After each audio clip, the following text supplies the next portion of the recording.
ojalá que me caiga lo que me he estudiado. Voy a pedir exámenes de otros años. No he contestado exactamente, pero creo que cuela. Me falta alguna cosa, pero el resto está perfecto. Si te has sentido identificado con alguna de estas frases, este vídeo es para ti.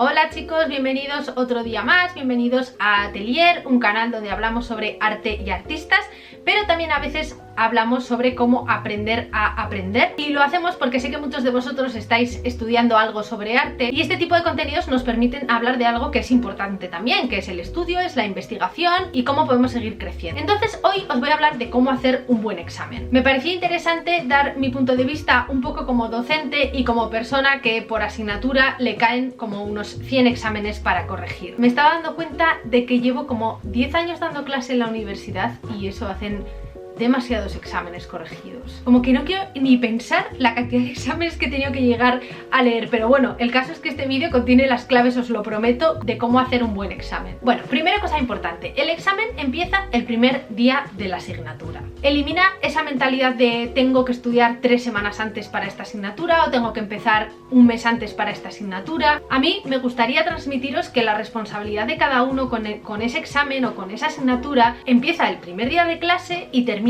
el último día con ese examen, pero es un recorrido, es una evolución. Lo digo esto porque muchos de mis alumnos se sorprenden cuando la nota del examen no coincide con la nota que les he puesto en la asignatura. Digo esto de manera muy positiva, que muchas veces en el examen sacaron un 8, matemáticamente la suma de las respuestas daba 8 y de repente en su gestión académica se encuentran un 9. Y es por lo que os estoy diciendo, porque el examen no es la asignatura, que muchas veces es una asociación que hacemos. No me parecería justo poner la nota de lo que tú sabes en un día concreto, en una hora concreta, que han podido pasar muchísimas cosas. Has podido tener un mal día, te puedes encontrar mal, o has podido copiar y de repente tu examen es una maravilla cuando realmente no sabes nada. Pueden pasar demasiadas cosas, para bien y para mal. Esto es una cosa muy sencilla. Si un profesor, por ejemplo, conoce a la persona y lee una respuesta que se ha medio explicado muy mal, pero en clase participó, dijo cosas muy interesantes, que eso un profesor se acuerda siempre, no penséis que no se acuerda, pues obviamente ¿cómo vas a tener en cuenta la respuesta del examen? Tú conoces al alumno, tú sabes lo que él sabe sobre esa pregunta. Sería muy injusto valorar solo lo que sabía el martes 14 de febrero a las 5:15 de la tarde cuando entregó el examen. Esto es un trabajo de mucho más tiempo. Digamos que el examen es una pequeña responsabilidad dentro de la asignatura entera. El segundo punto a la hora de estudiar es que es preferible que tengas una visión global de la asignatura y que enlaces conceptos. Quiero decirte, y verás que vas a entenderlo súper fácil. Imagínate que tu examen es del arte del siglo XX y me dices, mira, es que no me dio tiempo, estuve estudiando, pero no me daba tiempo y me quedé en la Segunda Guerra Mundial. Es decir, me he estudiado todo el arte de los primeros 50 años, pero me falta el de los 50 siguientes. Pues ahí está el error, y os prometo que esto es una de las cosas que hacen muchísimos de mis alumnos, porque a lo mejor calculan mal el tiempo o lo que sea, pero empiezan a estudiar hasta que se acaba el tiempo y entonces hasta dónde han llegado. Mi consejo es que lo hagas al revés, que empieces de lo global y luego ya cuando tengas esa visión global, cuando tengas una visión un poco superficial de la asignatura, empieces a profundizar. Vamos a seguir el caso. El primer paso sería hacer una composición de lugar del siglo XX. ¿Cuáles son las vanguardias y qué movimientos vienen después, ¿no? Entonces uno se hace pues una línea cronológica o una visión general y es capaz de decirla sin mirar al papel. Cuando uno ya tiene toda la visión global, bien, segundo paso, vamos a ver qué artistas hay en cada movimiento. Bueno, pues uno se lo aprende. Impresionismo, Manet, Monet, Renoir, bla bla bla bla bla bla.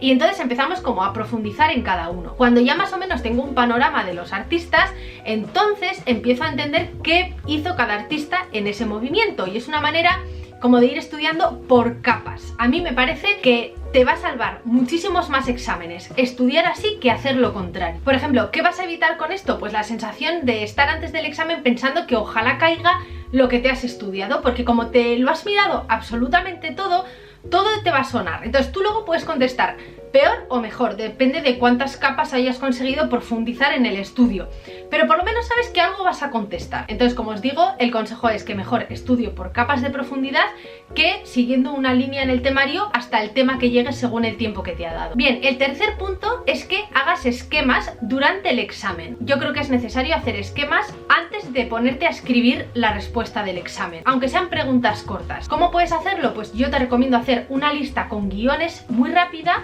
de los conceptos que sí o sí quieres que estén en esa respuesta. Es como una tormenta de ideas, o sea, no intentes ser como racional, sino simplemente decir, vale, quiero esto, quiero esto, quiero esto, quiero esto. Y la segunda parte, para redactar la respuesta, sería poner un orden. Pero quiero poneros un ejemplo para que se entienda bien. Imagínate que me preguntan por el Guernica de Picasso. Bueno, esto depende de si es un ensayo o una pregunta corta, pero vamos a imaginar que es una corta, que luego se puede extrapolar a lo que es un ensayo largo. Yo diría, vale, cosas que quiero hablar en el Guernica de Picasso para que mi profesor sepa que yo sé de qué va esta cosa, para que el profesor sepa que yo entiendo cuál es esta obra. Voy a hablar de la Guerra Civil Española, voy a hablar de Picasso exiliado en Francia, voy a hablar de las fotografías de Dora Maar, porque también quiero que sepa qué artistas están relacionados con él. Voy a hablar de que aparecen mujeres y animales en la obra. Voy a hablar del autorretrato que se hace como Minotauro. Voy a hablar de que ahora están en Reina Sofía. También voy a hablar de que estuvo en el MoMA en Nueva York durante el franquismo. Y por supuesto voy a decir que fue un encargo de la República. Entonces, como veis, es un esquema muy desordenado. O sea, no tiene ningún tipo de sentido, pero yo me he asegurado de que esté todo lo que yo quiero que el profesor sepa que sí. Entonces, ¿cuál sería el segundo paso? Ordenar esas ideas, porque han sido caóticas. De una manera rapidísima, darle orden a la respuesta. Entonces, ahora simplemente tengo que redactarla. Es decir, coger esos conceptos y transformarlas en sujeto, verbo, predicado. Yo ya me relajo, las ideas están ahí, ya sé lo que quiero decir, simplemente de una manera relajada empiezo a contarlo. Miro mi lista de conceptos y los redacto. Os prometo que si hacéis esto, podéis llegar incluso a responder preguntas que pensabais saltároslas, porque vosotros no sabéis lo que se ha quedado en vuestro cerebro después de estudiar. A lo mejor si dedicáis 1-2 minutos a hacer este esquema rápido, con 4 o 5 ideas que surjan, podéis redactar una respuesta decente. Aunque sean pocas ideas, si tú haces esto y sabes articularlas, sabes ligar las ideas y sabes redactarlas, te aseguro que no va a ser lo mismo que no poner nada. Y ligado a este punto 3 aparece el punto 4. Y es que no dejes ninguna pregunta en blanco, pero que tampoco escribas la primera tontería que se te ocurra por la cabeza. Esto de verdad, como profesora os lo digo que es importantísimo. Si yo cojo un examen y veo 1 o 2 preguntas en blanco, pues es que ya no lo cojo de la misma manera, que vale, que serán prejuicios, pero es que dices, ¡buah! De 5 preguntas, 2 no se las sabe. Lo que viene a mi cabeza involuntariamente es que esa persona ha venido aquí a probar suerte y a ver si conseguía aprobar el examen. Oye, que igual luego el resto está genial, ¿eh? Y yo feliz de ponerle, pues, todos los puntos máximos que saquen las respuestas. Como os digo que existen los prejuicios, también os digo que se pueden ir muy rápido cuando uno lee una cosa buena. Pero vamos a reconocerlo, no es la mejor impresión. O sea, no es la mejor impresión. Entonces, mi consejo es que pienses, piensa, no te la saltes, no la dejes en blanco. Por ejemplo, intenta recordar o rememorar la clase donde el profesor hablaba de eso. Seguro que viene algún flash, seguro que viene algún momento de esa clase. De repente te acuerdas de algún autor, de algo que dijo, de algo que citó, de una pregunta que hizo un compañero. Y después intenta ligar lo poco que recuerdes con el resto de la asignatura. No lo sé. A lo mejor no sirve de nada, pero es posible que aparezca una conexión interesante. Es que nunca se sabe, pero por lo menos tienes que darte la oportunidad de que eso aparezca. Y como te digo esto, te digo todo lo contrario. No escribas la primera tontería porque creas que va a colar. Mira, seguramente el profesor que os esté impartiendo la asignatura es experto en el tema. Esto quiere decir que sabe mucho más de lo que os enseña, muchísimo más,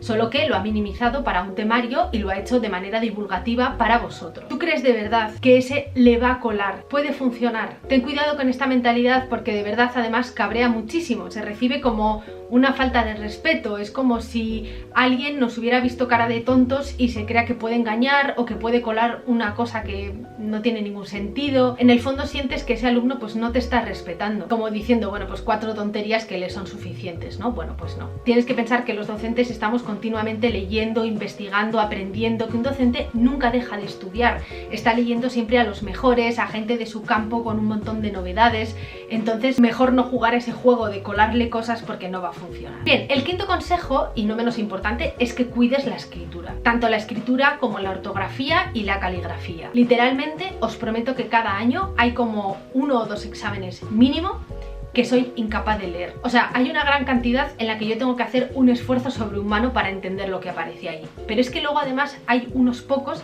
que literalmente no puedo. O sea, literalmente no puedo leerlos. Os sorprendería lo que me he llegado a encontrar. Letras completamente ilegibles, o sea, no había ni por dónde cogerlas.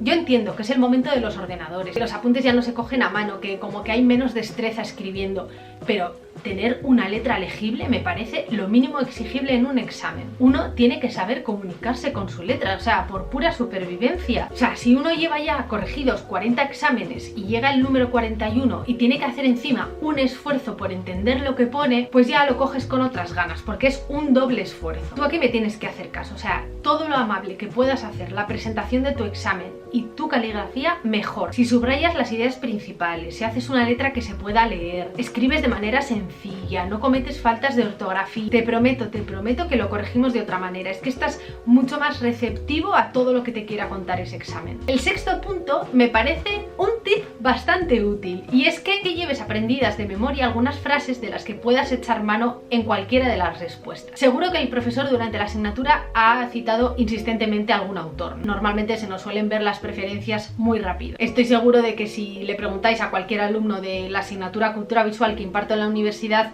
te va a decir que no paro de citar a Berger o a Gombrich. Son cosas que se sienten muy rápido. Seguro que puedes coger dos autores de cada uno de tus profesores. Entonces, sería genial si tú coges una cita de cada uno de ellos, te la aprendes de memoria y te la llevas al examen para soltarlas a lo largo del examen. Tú estás escribiendo tu respuesta y si ves que va bien, dices, como explicaba Gombrich, no sé qué, no sé cuánto. Entonces tú como profesor miras ese examen, es que te dan ganas de levantarte y hacer una ovación, porque es que dices, bueno, por lo menos alguien que escucha las cosas, ¿no?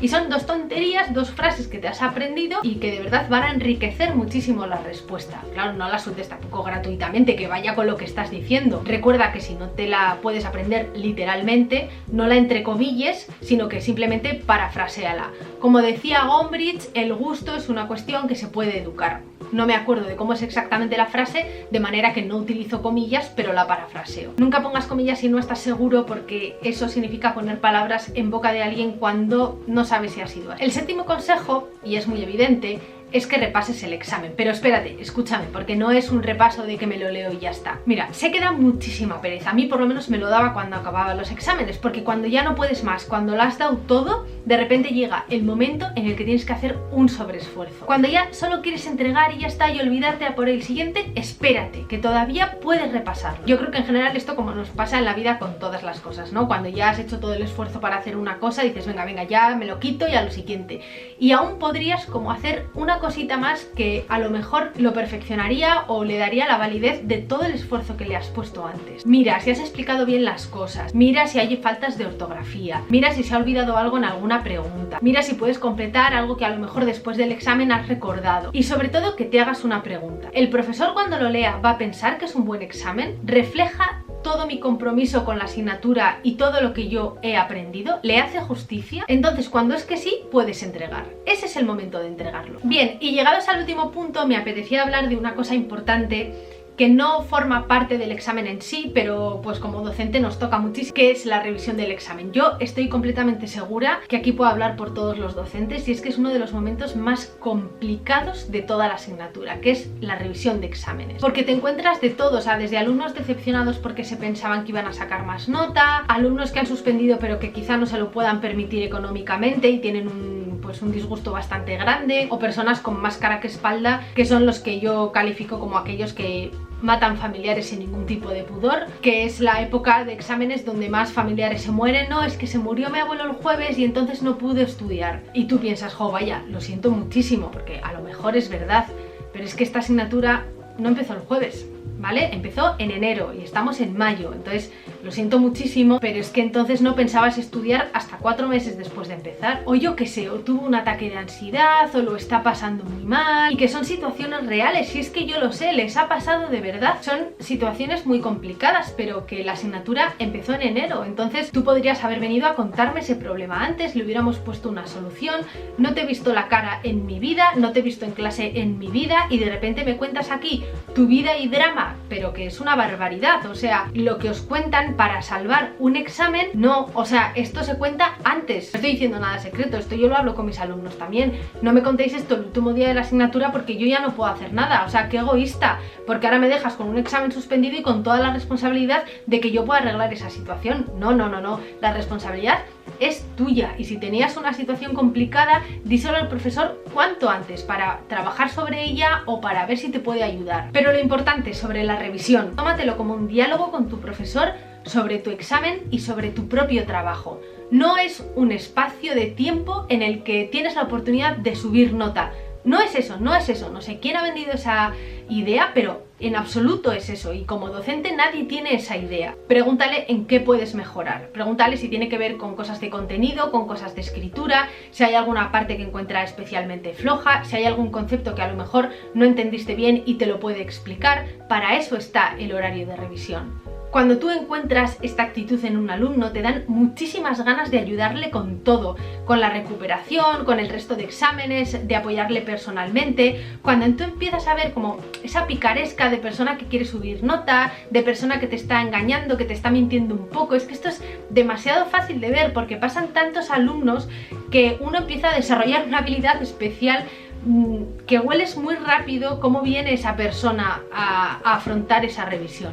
Entonces, aunque los profesores estemos para todos, porque eso es un derecho del estudiante y por supuesto que cualquier estudiante puede contar con su profesor, pues si tú muestras esta actitud positiva, te aseguro que va a hacer que el alumno y el profesor se empiecen a acercar y empiecen a hacer como trabajo conjunto de cara a esa revisión. Si tú te pones en una actitud que te aleja, el profesor se va a alejar más y va a ser muy complicado que esa revisión tenga algún fruto o sirva de algo. Bueno, después de estos consejos tengo que decirte que ojalá estés haciendo unos buenísimos exámenes, te mando muchísimo ánimo, espero que ya quede poco tiempo. Yo recuerdo las épocas de exámenes, lo pasaba súper mal, solo quería que se acabasen, hasta que llegó un momento de la carrera que los empecé a disfrutar muchísimo de ese momento, de saber que era como un sprint, o sea, alguien se puede subir a la cinta de correr y andar, o se puede subir a la cinta de correr y darlo todo hasta estar agotado, no poder más y entonces bajarse. Entonces,